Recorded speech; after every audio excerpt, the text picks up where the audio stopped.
Hi, listeners. This episode discusses whistleblowers, whistleblower protection, and sensitive topics that include suicide. The OSINT output and our guests do not advocate for illegally obtaining information nor unauthorized disclosure. You should always consult with an attorney for all legal matters, especially in the locality and state where you currently reside. All information provided in this podcast are the opinions of the individuals expressing them and is not considered legal advice. With that being said, enjoy the show. Hey everyone, I'm Tim. And I'm the only Luddite in the OSINT world, Chris. And welcome to the OSINT output. Hey everyone, welcome to a bonus episode of the OSINT Output with Tim and Chris.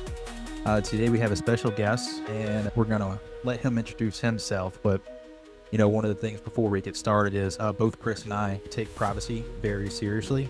And we do love the fact that a lot of journalists out there value that as well, not only for other citizens, but other citizens around the globe and protecting those organizations that need protecting. So, Glenn, if you'd like to introduce yourself, we'd love to hear more about you. Yeah, hey, thanks for having me. My name is Colette, and I run an organization that makes whistleblowing software. The platform that we have is called Hushline. Before this, I was a product designer, user researcher in big tech. Have been volunteering in the open source nonprofit space for a long time, going back to Signal, back when they were first integrating with WhatsApp, which then rolled into OnionShare, which is a really awesome product by Micah Lee. That went to the Calyx Institute with Calyx OS, a de-Googled version of Android, and then distributed Denial of Secrets. And I hit an inflection point in my career. I was at my last job for a decade, and I was not as passionate about enterprise software as I was about, the stuff that we're doing now. And it felt like the right time to leave. And I started a 501c3 called Science and Design. And since then, we're very much a startup. We're trying new things. We want to support the whole, privacy space. We started with some stuff to support the Tor project, the Fediverse, and whistleblower stuff. And Hushline really took off when we got a grant, and here I am. You actually stole a couple of our next questions. So one thing that Chris always loves to do is he loves to ask a sports-related question if he can for our guests. So I'll let him have it. All right. So, we're here in Charlottesville. We're in Cavalier country, and you went to Virginia Tech. What is a Hokie? And then do you want to talk trash to the Cavaliers down here? A Hokie's a turkey. It's in the mountains in Blacksburg. It's a big hunting area. Beautiful, fall colors where Virginia Tech gets their colors from. No, I don't want to talk trash. I like UVA. I like Charlottesville. We'll see each other on the football field and the basketball court. You guys, so now that the SEC has taken over both basketball and baseball, how do you ACC guys handle that? Luckily, I'm a home team fan. So when I was in Blacksburg, Hokies, let's watch some college ball. And now that I'm out in the Bay Area, I had never been in a place that has an NBA team because I grew up in a small place in Florida and I was stationed in Norfolk, Virginia. Yeah. So I have become a big NBA, at least Warriors fan, starting before they were. You can't argue with Steph Curry. Just dish it out. No.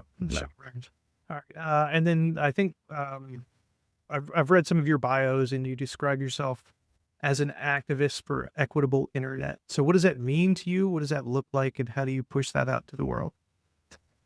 Yeah. Most of the software that we see is for profit and is closed source. Some of the software has a freemium model. Some of it's free. If you look beyond the parent company's own business model of harvesting data, selling data, depending on the organization that you're looking at, I'm thinking Google, Meta. And, when working, or at least starting to become interested in open source, my career has been in design, usability. What I really like about usability is it's more science than art. My first job out of college was that of a visual designer. Logos, color palettes. And I got to say, that's the hardest thing. That is hands down in design the hardest thing, to try to distill a company into one mark, right? which is why Hushline uses emojis for logos, because I just don't want to deal with it. So from there, got into software, and it really clicked because my brain is a bit more analytical anyway. And being able to understand what makes software successful, what doesn't make it successful, how you build it, why you build it, it all just kind of clicked for me. And when I would examine the open source space, I would see platforms, apps, whatever, just kind of struggling in that space where, maybe it was a good idea that got overblown, or maybe, typically in this space, it's been engineer led for forever, which is great. And there's amazing technologists in this space. But I think that one of the things that we bring, Science and Design, myself, is that of product development, turning tech into something that people could use and people can love, and not something they have to learn and, work around to integrate into your life. So with that, I just wanted to try to do something in the open source space. I don't believe that, not to get like crazy political, I don't believe that capitalism is the answer. I think that it is not compatible with any type of humanitarian anything, right? I mean, like if you're looking for profit, it's just, that is going to be the metric that you define your business by. So when you have to weigh out the humanitarian versus the business, typically the business always works. And that was a truth that I had to learn in big tech, of like, okay, I'm around a lot of smart, driven people that want to make really great stuff. And you have ethnographers and anthropologists and PhDs all over the place that like really want to do good stuff. But it's always this battle of business priorities versus user priorities. I think an equitable internet is one that doesn't use predatory business practices to monetize and capitalize on every last thing, right? There's and here's the thing. I understand people's pursuit in capitalism, and I love the idea of people really trying to innovate in spaces, but capitalism goes from thing to thing to turn into capital, right? And now I have friends in a startup that's doing pricing based on user interaction, right? So like not flat base, and they wanted to integrate with Hushline. So I just said, how do you balance that with privacy, right? Like the people that use our stuff, they don't want any tracking, they don't want any analytics. We don't want anyone to know what time they log in, how often they log in, who they're sending messages to. So how do you like what type of integration does that look like? And the answer was, we need all of the data. So now you're sharing all of the data with a third party that is helping you monetize. And it's just not something that I think we need more of. When I was talking to a couple people about this idea and talking about, because one of the things that Hushline's trying to do is monetize, talking to people about this idea, they're like, well, why don't you create for profit? And even people in the open source space have asked to turn Hushline into a cooperative so that everyone can have like a financial stake in it. I'm not really into, I love the idea. I'm not really into that idea for Hushline. One of the things I want to do is make it like as autonomous as possible, so I don't have to mess with it all the time, or not all the time, but like do other things. And we're trying to also turn that into a financial vehicle for ourselves and also for whistleblower support. We're going to start a fund where a certain percentage of our income goes directly to whistleblowers that need help. Because as I've learned more about this space, I'm a whistleblower myself in the military a million years ago. But as I've learned more about the space from more whistleblowers, it's tragic story after tragic story, right? So I think that one of the things that we need to do to make a more equitable internet is help people understand the risks that they're getting themselves into, right? I mean, there's the whole side of like, oh, don't trust Google, don't trust Meta, and that's fine. There's just so many ways that someone that wants to do the right thing, that has the right intentions, for it to go completely south. A whistleblower in Australia just went to jail for 4 years because they did an illegal thing in helping to obtain the evidence. So we want people, my personal perspective is we need more people to start with a lawyer, not starting with taking data, starting with figuring out the laws before you get into it. Because in the United States, there's 18 different, maybe more now, 18 different pieces of whistleblowing legislation that's industry specific. and it's impossible to know what you're doing. If you're a Department of Defense contractor, it's very gray area. And if you are in national security, you have no protections.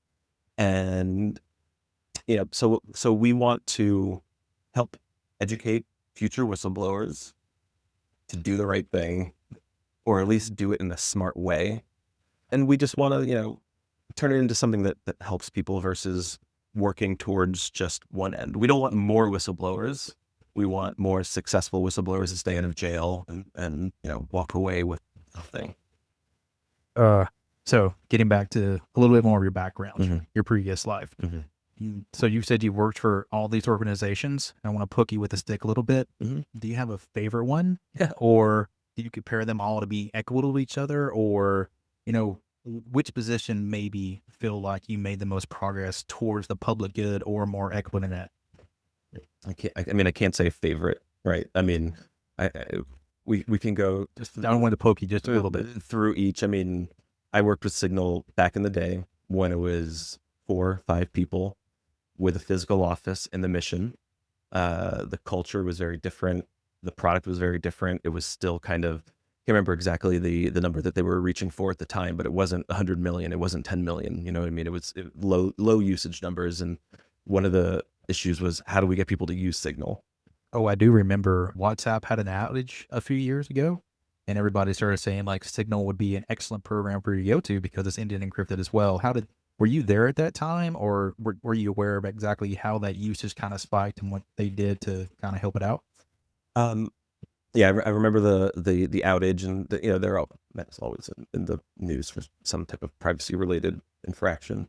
But when I was there, it was, Moxie was going down to Menlo Park to Facebook or WhatsApp. It was a year after the WhatsApp acquisition. That was a landmark, and he and Brian Acton hit it off, and they share a lot of the same values, and not wanting to see Signal go in the direction that Meta was going. Not that it would necessarily go in that direction, but I guess Brian was not as happy with the direction that Meta was taking or Facebook was taking WhatsApp. So Moxie wanted to go down to Menlo Park and just kind of help personally, so they didn't mess anything up. And I mean, that alone was big because it was only, a short time later, maybe it was a couple of years later, that they created the Signal Foundation to help ensure that it lasts forever, as long as, feasible. Okay. Thanks. So- So your position, That's like fair. what you think most that did the Yeah. public good? I think in my mind, because I've used Calyx OS, I use Tor, I use Cool. Signal. I've been a big advocate for EFF, even Onion Share, right? Mhm. Which I think you've contributed something either on the GitHub Long time. or for something directly. Mhm. Like, which one do you think so far has maybe made the most progress in your mind? And if there's not one, that's totally fine as well. Everything's yeah. When I think about Signal, I think Pete Hegseth. And I think the stuff that just happened in the government. And recently I was at a UN event, and they, one of the guys was like, "There is no neutral tech." And I know that Signal tries to be as neutral as possible, and just kind of like reflecting on that. It's very hard to.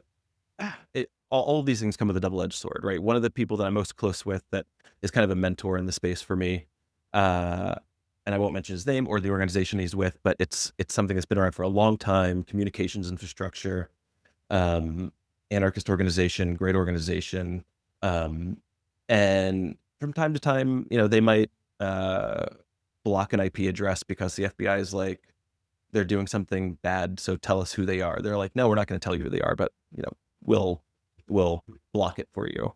And he said, I didn't get into this field to enable bad behavior, and he has kids, I have kids, and thinking about that crazy stuff that sometimes exists online. So in as much as I think organizations can aid in a way that doesn't violate their own principles, I think that it's necessary. So that to say, I know that that's not the position of Signal. Onion Share is just an app. One of the things that really attracted me to Onion Share was the novel use of Tor in an application that's not just the Tor browser or relays. And I just saw, immediately the value of it, which I reached out to Micah. We've been working together for over 10 years now. He's on my board, no doubt. Huge impact. Calyx OS, I think that the de-Googled operating systems are a great idea, but they have like less than 1% penetration. That's a problem, right? So all that to say, I would probably say Distributed Denial of Secrets, right? Like they are a fearless organization. I'm on their board. I did their new web application, like when you go to ddossecrets.com, and they, I when we were at DEF CON one year, I was doing some user research just to get feedback from people in the community, and professors came up to me, journalists came up to me, students. A lot of people have been reached by the work that they do, and they also put an ethical lens on it all, right? About 30%, 35% of the corpus of hacked and leaked data is all restricted to only journalists and researchers because it has PII in it, and they don't want to just put that online. And we don't just publish just anything, right? It has to serve the public interest. It can't just be, something juicy that has a bunch of proprietary information. So yeah, DDoS is amazing. It's a collective of people that they're passionate, they're smart, and really fearless is the word that always comes to mind when I think about them. I mean, yeah. So privacy is definitely important. So I appreciate the fact that you guys just aren't throwing everything out there. All right, so we're going to talk about Science and Design is your nonprofit, and the core product of that is Hushline. So who are the primary users? Can you tell us more about Hushline overall? How does it work? Mhm. What services do you offer? Hushline is a new software as a service whistleblowing platform. First one made by 501c3 SaaS in the United States. Our users, so it's really optimized for whistleblower protection. That's really who I'm thinking about all the time. But the lowest hanging fruit is we need to equip journalists with more usable tools. Journalists, lawyers, whistleblower lawyers, activists, educators. I would love to see an impact in higher education, in grade schools. The stats there are tough. Once you get to university level, 44% of the criminal offenses are sexual assault or related. I would love to see us make more of an impact there, but also in business, right? I think that as we're thinking about monetization, just in my own experience, it's always enterprise that makes all of the money. SMB, small medium business, so we want to also see it be adopted by workplaces. In the EU, there was a whistleblower directive of 2019 that went into effect a couple of years ago. And one of our peer organizations, Global Leaks, they went from a handful of installs to over 6,000 instances because there was a policy that required basically everyone that had more than 50 people to have internal and external methods of anonymous reporting. I think that that's kind of the only thing that's in the way of widespread business adoption for any whistleblowing tool in the United States, because they're not required to do it. But businesses, I would also like to see businesses adopt it, because everyone that I talk to, they're like, oh, I wish I would have had something like this in my last job, or when I was getting my degree, or whenever, because everyone experiences it, and no one speaks up because of the fear of retaliation. So what if we can give people a safe, easy way to share information? It doesn't have to be crazy information. It doesn't have to be national security secrets. It could be someone that's like, hey, to the local newspaper that a construction site is doing the wrong thing or not following OSHA guidelines, or it could be anything. You know what I mean? I spent some time on your website, and I went through the process of creating a tip line. I didn't actually create one. I just wanted to see how simple it was, and it was relatively easy. Was that by design, or did that just happen organically? No, I mean, by design. I care very deeply about usability, right? So one of the things that differentiates us is that you could come to a website and click sign up, right? I'll talk about Secure Drop and Global Leaks. So Secure Drop is fantastic team, very good tech. It just presents obstacles to people that need to run a tip line and people that need to submit a message using a tip line.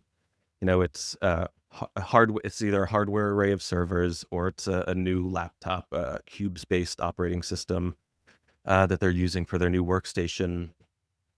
And it's workflows. You're introducing new workflows, and it's money to get all that stuff set up. And that's budgets in newsrooms have gone down 25% in the last decade, probably more. It was from 2008 to 2020 that they went down 25%, including headcount.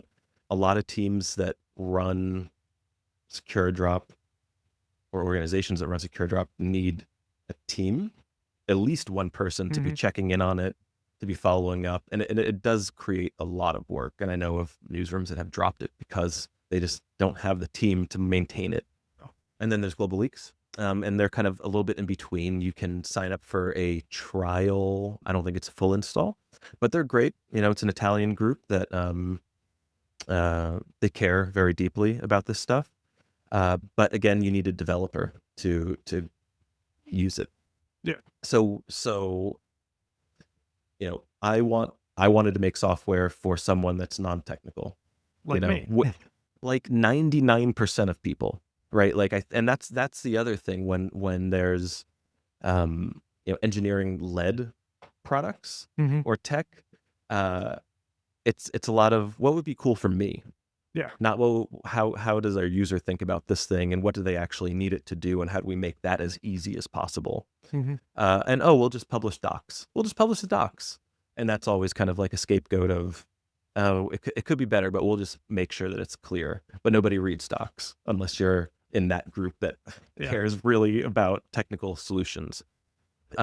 So we just wanted to make it easy for everybody. So the idea is that for the whistleblower, you don't have to download any apps.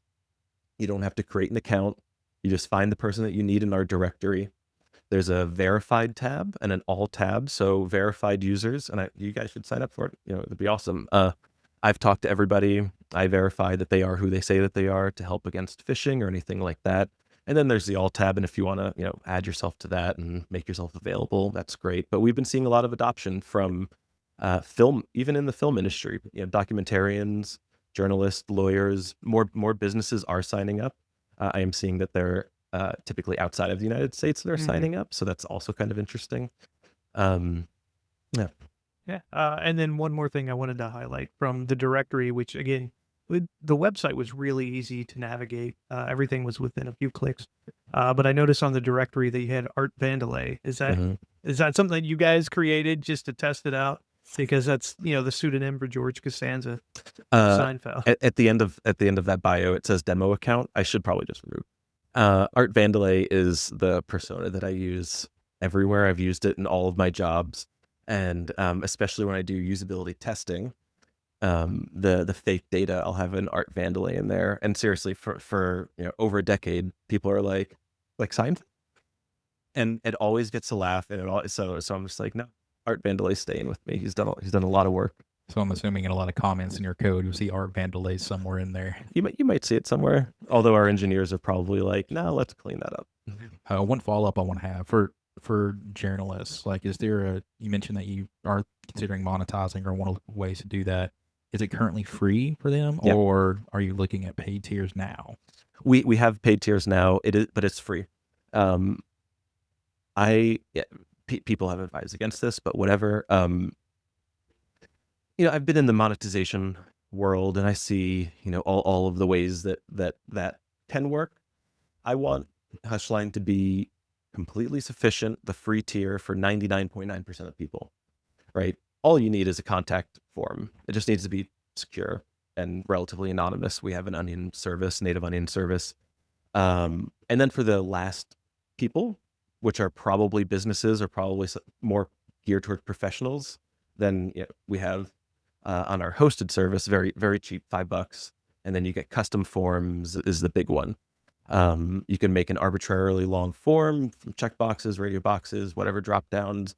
And we have people using that already because maybe you have a long intake, and that's like a very valuable feature. And then we have platform as a service. So maybe you don't want to trust us. So we can install it on your own infrastructure. We can use the same type of infrastructure that we use for you if you don't have your own infrastructure, or we can set it up however you want. And we have customers for that too. That's excellent. I did see the personal server that you could purchase and set it up at your own location. Then all the data goes back there, and you just kind of act like a man in the middle. And I assume none of that data is kept by you guys, or no. Personal servers. I actually have them in the car. I'll bring one in for you guys to give you. But it runs the platform all locally.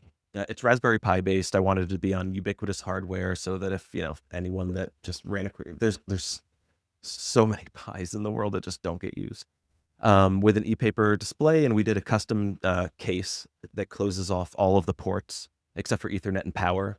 SSH is disabled, USB is disabled anyway. It's really, really locked down, and it's a Tor only service. So while it's a cool piece of tech, it's really for people that have that threat model that require Tor only. But Michael Lee actually uses it, and recently told me that he got a message that was not like a trolling message or a real message that came through as like, so people use it, and they're awesome. Yeah, I love when you bring up threat model, because I think about open source intelligence. Everybody only considers looking at the OPSEC process is what they should value, when in reality, threat model, I think, provides much more value than just a traditional OPSEC model. So getting away from Hushline just a little bit, we're going to come back to it. You got a few patents under your belt. So can you tell us about your most challenging patent? And then maybe not even just that, maybe one that relates to one that provides the most equitable internet. I mean, I don't know if any of the patents create an equitable internet, because they're all at Salesforce, and they're all for a for-profit closed source company. So you know what I mean? Like, patents are cool, but it's for the overall company value, really. So then your most challenging patent. I spent a lot of time working on search. That's kind of my teacher, I would say, for all things usability. Because a good search is one where you search the least. If we can understand what you need, with when you tap one character, great. 2 characters, great. Ideally, you don't have to ever hit enter to execute a search in order to get the thing that you need. So again, like 10 years ago, we were redesigning the Salesforce platform. I was on the platform team. It was from our old classic legacy platform that's still around, but with new tech, new design, everything. And I spent years on the team, and I would talk to a lot of users and just understand, how could it be better? And I would hear a lot of the same things. So, as you're building a new platform, you have to kind of start with an MVP mindset, minimum viable product mindset. So it was slow going, right? Because we were still building the APIs, and we were still building literally everything from scratch. And we got to a point of relative maturity. And we got a new product manager on the team, and he wanted to, make a name. So I just showed him all of the things. This is what people have been saying for years, and put together a few mock-ups. And it won a hack day, and that's how it got prioritized. Because it doesn't get prioritized because it's a good idea or it's a great design, because it somehow gets recognized. So it won a hack day of you could say Tim's phone number, and instead of having to go to your record, it'll just show your avatar with your phone number. Because a lot of times in business, people are just looking for the phone number, or just looking for the email address. They don't need to navigate to the whole thing just to find the one little piece of information that's probably buried anyway. So if we could surface all of that through search, that's money.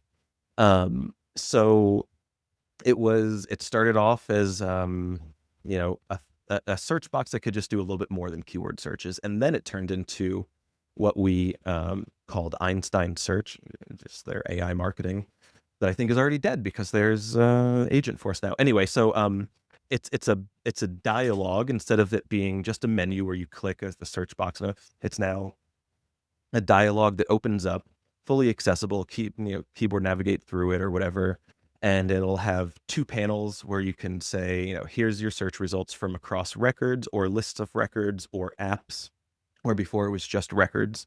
and then you can see a record preview in that dialogue. So you can just interact with the record, take action on it, and go even deeper without having to actually navigate there. So you could just kind of work out of search the entire time. That got a few patents for, you know, just the display of information, and then some for like backend stuff. I wouldn't say any of it's difficult. I mean, He said explaining the most difficult stuff possible. no, I mean, if in tech, you're not every team in tech. I was on the platform team, so by nature you have to invent new things because it's a platform. So a customer's like, I need it to do X. So you're like, all right, we have to build how to do X. You could build it to do, you know, the way that everybody does it, Mm-hmm. which for search, it's just a search box. Just click the thing and it opens up a menu. It's fine. Like, or you could think about other ways to do it. So I've always been someone to think about other ways to do it. So like, I mean, for your respective, you know, areas of expertise, if you were to just find a novel way to do that thing that someone else isn't doing, just a novel way, it just has to be different, that provides some type of additional value. It can't just be like the same shit. Yeah. You'll probably get a patent. It'll take a while. You have to talk to a lawyer. They'll do all of the patent work. So I mean, I know people that like in some tech companies, that in most tech companies, engineers and designers probably have more time than they need to work on stuff. They probably have time to themselves during the day where they can think or play ping pong or something, right? And so a lot of times people will just kind of create patentable ideas, and they'll just like rack up the patents. I know people that have gotten like 50 patents just because they're like, this is never ever going to get built, but I'll get a patent bonus for it, so let's just submit it. And so in one hand, the patent system is dead ass broken. On the other hand, it does reward, you know, some good ideas. You know, there was the search thing. There was one that I saw LinkedIn kind of introduce, but not as good. It was for fast user switching when wanting to post something. You have 3 accounts that you're logged into instead of having to go to your thing and drill into account and switch accounts and click the thing and then go back. Like, what if you could just like change it right there? LinkedIn has a little something like that. Blue Sky's actually not bad at the switch accounts. Yep. Yeah. That's fast switching too. But I mean, I'm very proud of the patents, especially the ones in search, just because I cared so much about that team and that product. And the way that I saw it was, you know, everything. I mean, the way that I see it is, in the world, everything is a list, and all you need to do is be able to query against it and find a way to present that information. And it really did teach me everything about usability and about how people consume software. You know, people don't want to use your software. They want to do the thing that your software enables them to do. They just want to find the phone number. You know, they don't want to use Salesforce. They don't.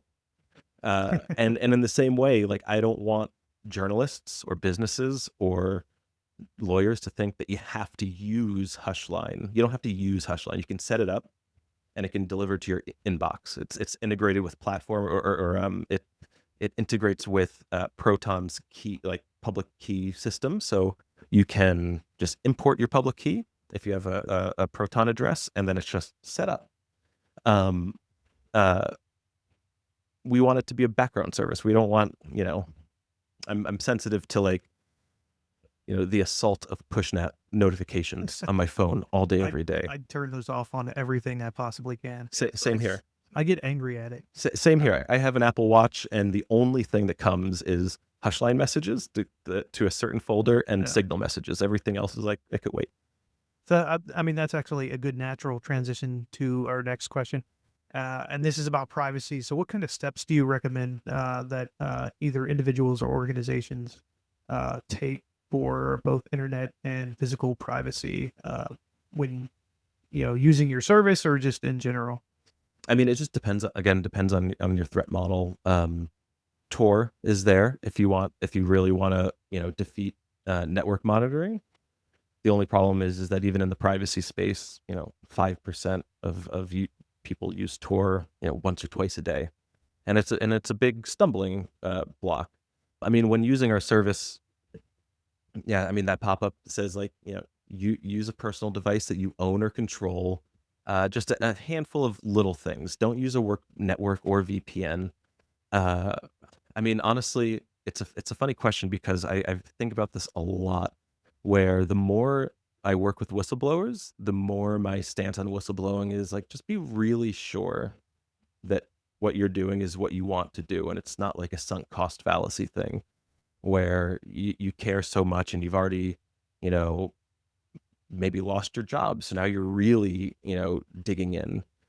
It's unless you have the smoking gun and you obtain that legally, which tends to be like chief financial officers that work directly with the SEC, not only, but tends to be where you see headlines. It's like whistleblower awarded $20 million because they get 10 to 30% of SEC claims.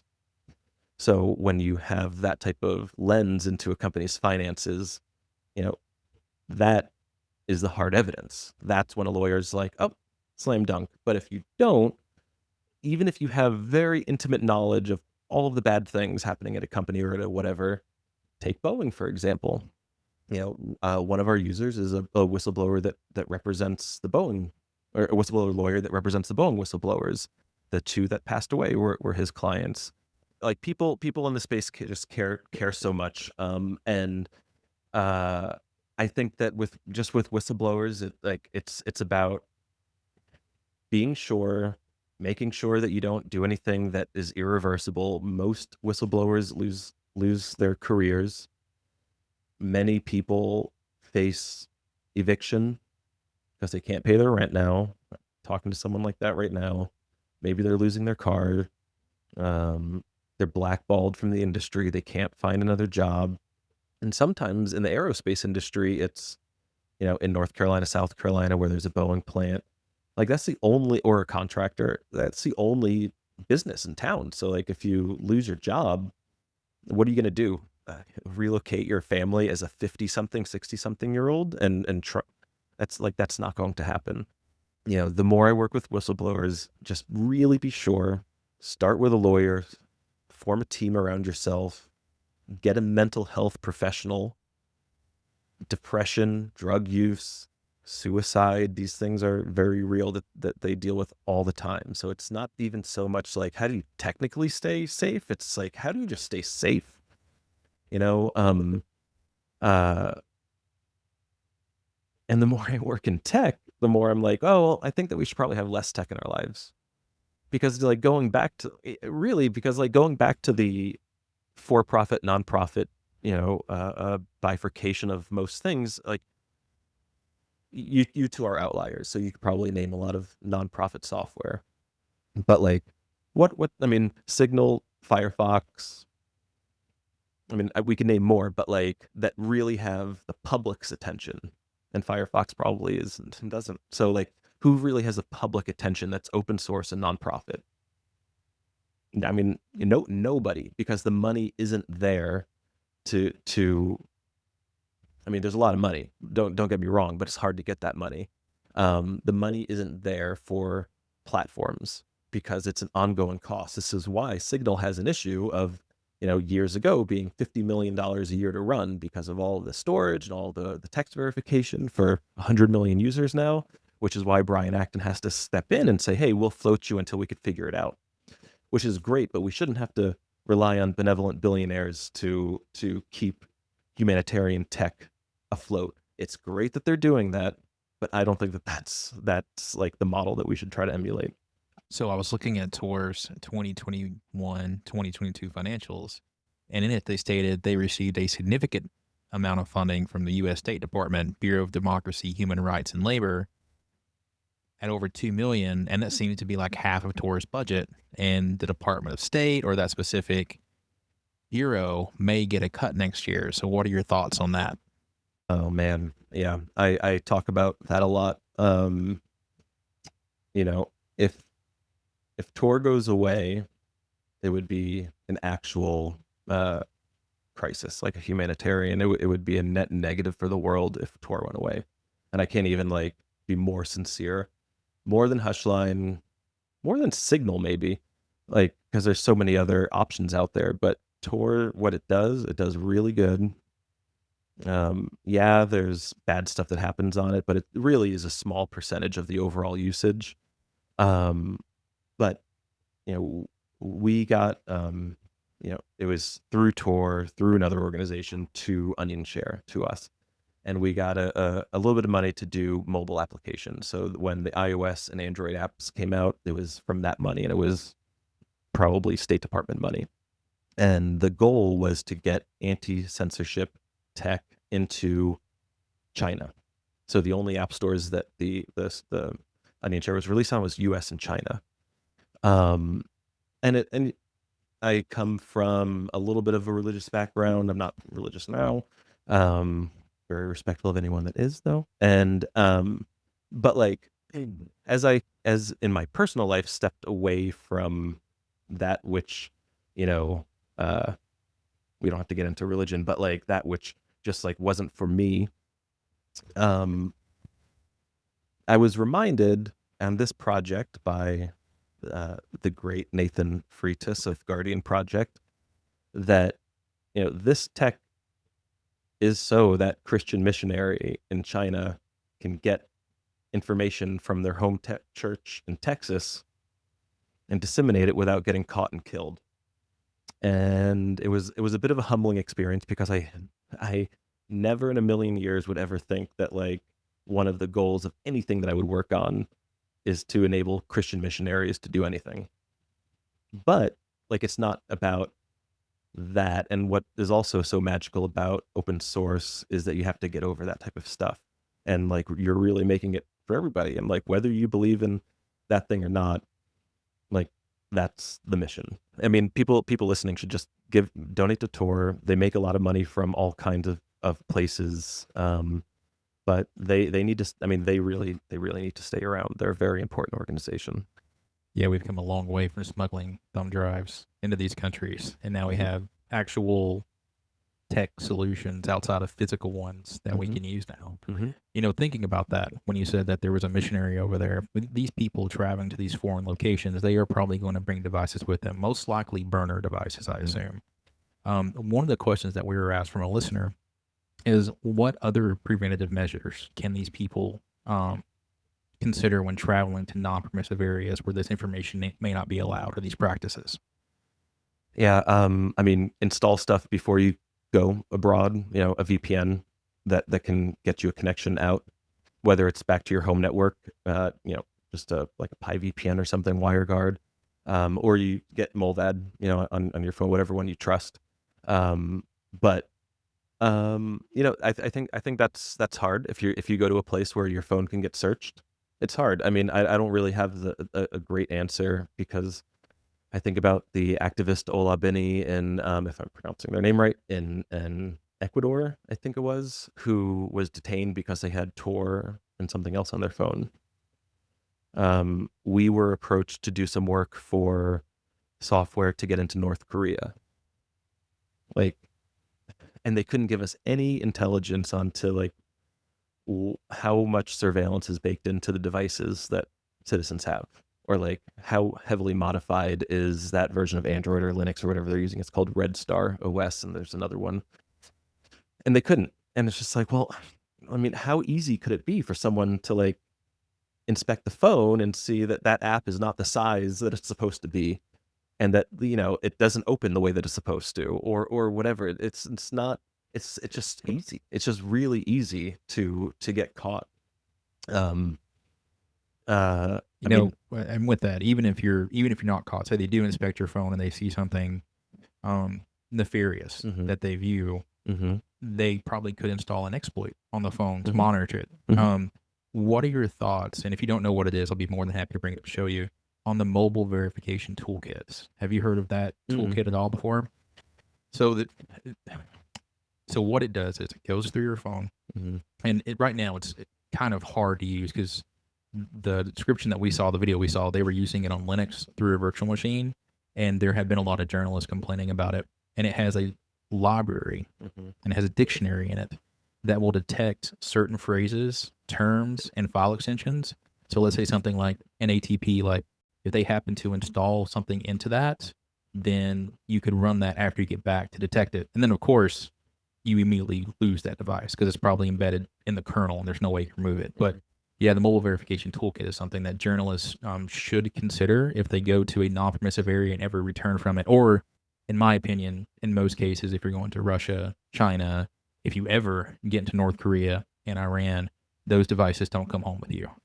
Yeah, I mean, I think that sounds like a great idea. I know that some people might have issues with installing any type of monitoring service, but I think that it's easy to take an absolutist stance on, tracking or telemetry and what that means. And, as a product person, I can see one hand of saying instrument it all. And like, we need to know how someone's using the thing in order to improve it. But at the same time, all that data can tell a lot about you to the wrong person.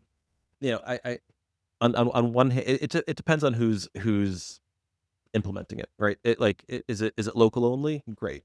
Does it get send anything back to anywhere? Less great. I think that adoption will be determined on the architecture, maybe in this case. But yeah, I mean, I think like whether it's iVerify, whether it's using GPT to teach you how to check your own phone for Pegasus, there's a lot of things that one can do. But really, if you're traveling somewhere, maybe it sucks because like get a burner pixel and put graphene on it, says the elitist. Yes. Not to anyone that can do anything about it at all, right? So I mean, I mean, if you are an Apple user, for the love of God, turn on advanced data protection or whatever it's called. Like you have to turn that on. That's table stakes, right? And just be prepared to walk away from your phone. I mean, I think as long as like, don't escalate things, right? Don't be a hothead and say, God damn it, give me my phone back, or I'm going to, like, don't do anything like that. But like, if your phone goes, I think that you just have to be okay with your phone going, and then you just pick up another one. Yeah, and when you mentioned Pegasus, the mobile verification toolkit, also known as MVT, does scan for those specific files that Pegasus is known to use. So like, and it's a completely offline thing that you download and install, and it does use Linux commands, which most people aren't fond of. Yeah, I mean, it's all. I mean, yes, I think that, and that's why I say like the more I'm in tech, the more I'm like we should just have less tech in our lives because of this. You know what I mean? Like, it's not so much can the tech that is like, can the amazing tech be made? It's can the amazing tech be adopted? And that's the hard thing. So I think that operating system developers, makers, software makers, it's really on them. It's really on us to like do the right thing. Don't assume that someone's going to opt out if it's opt in by default, because not many people are going to look at the settings anyway. Do the right thing from the beginning and then let people change it from there. But software makers, especially for profit, software makers don't do that because their interest is not in your privacy. Their interest is just in as much telemetry as they can get. And maybe it is a rose-colored glasses thing where they're like, no, everything that we're doing is fine and everything that we're doing is great and benevolent and whatever. But everything can be, and probably in the future, especially with all of the aggregate data, Amazon buying healthcare companies, all of this stuff. I mean, I have a confession. I drive a Tesla. So we've driven it across country, and people are like, how do you do that with, not worrying about privacy? And I do it for the tech. I just stinking love the tech. Not for Elon. No. First of all, I just want to say that I want to go back to the Nokia 3310 so I can get rid of all this stuff. And then I'll add that with the mobile verification toolkit, it did not, like, because Tim and I were exposed to this, and it did not feel Luddite friendly. So it requires a lot of effort and actually some know-how to actually use it. But all right, so beyond that, what characteristics would you like to see in future messaging services? We know that you've worked on Signal. You have Hushline, which is a messaging service. What do you want to see develop newly, other than open source and be free for everybody? I would like to see uh, I would like to see a version of Signal that is decentralized. If we could, I could postulate a handful of ideas. And if I pulled engineers into the room, we would think about a whole lot of other things. But I mean, I could imagine a world where not everyone, whoever wants to, can run a Signal whatever box and share the data load. Or I mean, like, it's not as easy as just saying, "Oh, we'll come up with it," but it's possible. What are your thoughts on Matrix, Tox, Session, or IPFS, if you're familiar with those? They're just technical and a little esoteric. It's for like IPFS is more known from like crypto crowds. Things just get technical really fast. I think that it's great that iMessage has great encryption. Right? Like we just need to see like less trust in any organization, more distribution, more like permissionless stuff. I mean, for example, like Tor is great. You know, even if with the current architecture, even if they wanted to block an Onion site, they couldn't. Right? Like I would like to see a future where you don't have to have a phone number to register for Signal. That's a huge issue. That was one of the first things that I mentioned a million years ago. I've been It's saying that ever since I got it. and it's for human verification. It's the best way to say like, okay, well, a phone number typically stays with someone for a long time, and a phone number is typically tied to an individual. It's not perfect, and they have you could use third parties. You could even use a landline to register a Signal number. When they rolled out usernames, I was a really big fan of that. Yeah. So that could be your display name instead of them trying to look you up for your contact number. Yep. Now, so Glenn, thank you so much for coming on. I would love to give this time for you to talk about anything you want to talk about, any future promotions, maybe trade shows you're going to go to, places you're going to be in the United States or abroad over the next few months. Yeah, thanks, and thanks for having me. It's fun to Absolutely our pleasure. talk to people in face-to-face conversations. We are going to start a fund this year. That's just a goal, whether it's going to be its own 501c3 with its own independent board, still figuring that out. But that to me is one of the highest priorities. We also have a goal of potentially starting an EU nonprofit, a little bit of insulation from the stuff happening here. There's also money that's only available to EU organizations. My wife's German, so we have inroads. So thinking about doing that. Next month, what month is this? No, in September, I'm going to be in Washington, D.C. at a Whistleblowers of America Workplace Promise Institute event. It's a very special event that, last year we were sponsors, and I had come right off of DEF CON. I don't think that we're going to go to DEF CON this year, but I had come right off of DEF CON, however many people, 40,000, I don't know how many people. And we were in the vendor area, crazy stuff. And my last company, Salesforce, they had a annual conference, Dreamforce, and it was similar, 100,000 people in San Francisco. And so I was like, okay, coming off of DEF CON, this is a different thing. I'm expecting 1,000 people. We'll have a table. And it was like 50 people in a VA hall and like 50 people online. But it was all whistleblower lawyers. It was whistleblowers. And I've stayed in contact with a lot of them. And it was just like a space where everyone really understood the grave shit that happens to whistleblowers and like personal stories and just tough stuff. But it's a very special event that just kind of like, you just bond with people instantaneously. There's a lot of veterans, a lot of people that have tried to do the right thing over the years that maybe it worked for them, maybe it didn't, but everyone's kind of like working in the same spirit, and a lot of very noteworthy people go there too. So I'll be doing that. I'll talk there about Hushline. Maybe I'll give away a personal server. Support DDoS. They're doing great work. Support Tor. Support us if you want. I hate asking for money, but whatever. we are trying to be as autonomous as possible. Like just so everyone knows, if you don't donate, it's fine. We have a few years of infrastructure costs paid for, and like, you know, I hate asking for money. And if I can never ask for money, that's a perfect day, like year for me.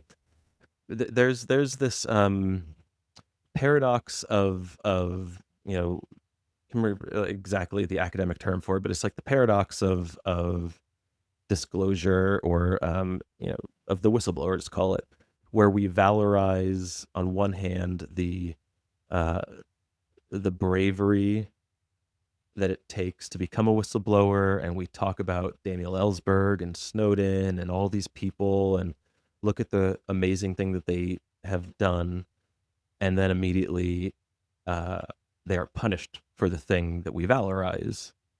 And you know, it's the successful whistleblowers have formed teams around them, mental health professionals, lawyers, maybe more than one lawyer, journalists, so they can all coordinate. You know, the idea that you need to steal a bunch of stuff and then dump it to a journalist is not something that anyone should think is the only solution. In my mind, you talk to the lawyer, and if they say no, then you have a choice. Do you go ahead with it anyway or not? And some people never get there because they don't know that whistleblower lawyers work on contingency, right? They're not going to charge you, not all of them, but the ones on our platform. They're not going to charge you unless they win. People often are very emotional and reactionary during this time. So they're like, fuck it, I'm going to dump it all to a journalist. This is the safest way, and I need to get the story out. But we can see countless ways that can go wrong, whether from Reality Winner or just whatever. Or recently Twitter stuff. You know, Elon saying, "Oh, we put certain spaces in certain words or sentences so that when it gets forwarded, we know exactly who sent it, and all the messages are the same." And what's the best way of saying this? We need to compartmentalize the things that we really care about. And I would just argue that people should focus on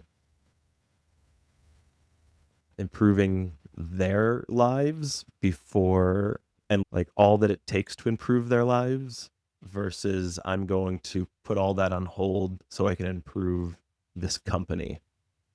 Right? Because it's also like a thing where like you're putting it on the line for a for-profit company. On one hand, like I can hear someone say, like, who the fuck cares? It's all tainted anyway. Like, you think that that's going to do anything? And on the other hand, I can see someone say, like, someone needs to do something. So, you know, go into it carefully.